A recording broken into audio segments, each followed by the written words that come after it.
Hey friends, we're back. We're back on the subject of forgiveness. Oh gosh, I cannot tell you the power of forgiveness, and I cannot explain in words just the destruction that unforgiveness has had on so many beautiful souls. So let's talk about forgiveness. What is it? Because here's a huge misconception. Forgiveness is not pardoning everyone for being horrible to us. It's not saying, oh, I give you a free pass, no big deal, let it go.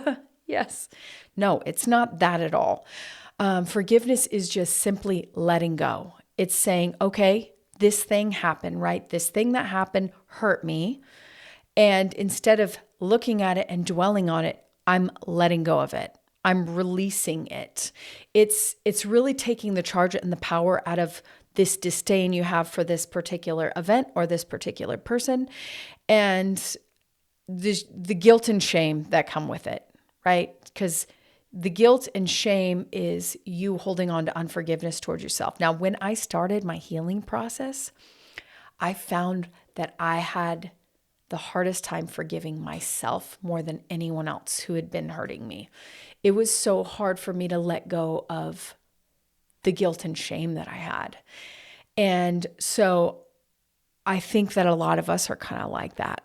If we're being really, really honest, a lot of us have guilt and shame. But I just want you to really let that in about forgiveness, that it has nothing to do with the other person. Because unforgiveness is sort of like drinking poison over and over and over again and expecting the other person to die. It doesn't work like that, right? So you're letting this poison like penetrate your body and make you ill and make you unhappy. And the other person, there has nothing to do with them. This forgiveness is to do with you, your relationship with yourself. Okay. So why forgive? Forgive because it's healthy for your soul and because it's toxic if you don't. If no other reason, then do it for that.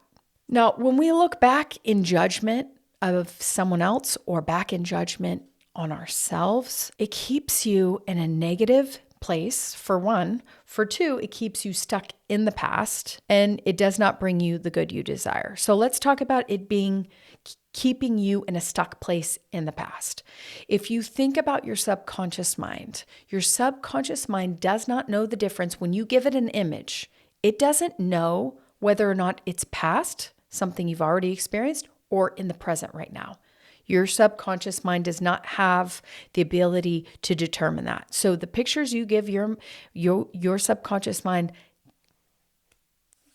your subconscious mind just receives it. It doesn't reject it. So just know when you're looking in the past, you're letting that image impact your present. And I used to do this, man. I had so much unforgiveness.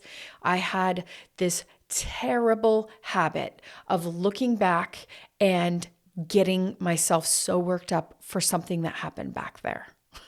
I had a terrible habit of it. And it's the reason why I stayed in that negative, like angry, frustrated, bitter place. And it wasn't until that I really understood what forgiveness was and how to apply it that I really felt the power of the shift in me, right? So I believe this is one of the most impactful tools that I have that I work through with my clients. So it doesn't matter. I know this is going to sound weird, but it doesn't matter if the unforgiveness is towards yourself or someone else. It is still impacting you negatively. The relationships you have with everyone else is just a reflection of the relationship you have with yourself. That's just the truth. If you look at what you put in, you're getting back. This is just a law of the universe. What you give, you receive. If you are giving like hate, if you are giving off resentment and unforgiveness and bitterness to other people, what do you think you're going to get back? Yeah, I know firsthand because I was like this. I was so bitter. Luke 6:37 says, don't judge and you won't be judged. Don't condemn and you won't be condemned. Set free and you will be set free. Knowing that you are creating your life circumstances, this is just a battle between you and you. So there's nothing or no one else we have to refer to. This is just you and you. And it really is just about making the choice. This is step one. Make the choice to forgive. It's so easy. It is so easy. The first thing to do is just make the decision. I choose to forgive. For me, I started with my parents. So many of us, every client I've had has struggled with unforgiveness towards their parents. Start with them. I have a process video that I'm going to go through with you. It's a meditative practice that has been super helpful with my clients, but it starts with the decision. It starts with the decision that you are going to forgive, because it is not good for you to hold on to that. So start there. And then after making the decision, here's what I want you to do. There will be times where those old memories are going to pop up. And when those old memories pop up, you tell them, stop. Remember, ideally, we want to catch it before the 16 seconds. And it was super helpful for me when I said the stop out loud, when I noticed where my thoughts were going, and I said, stop.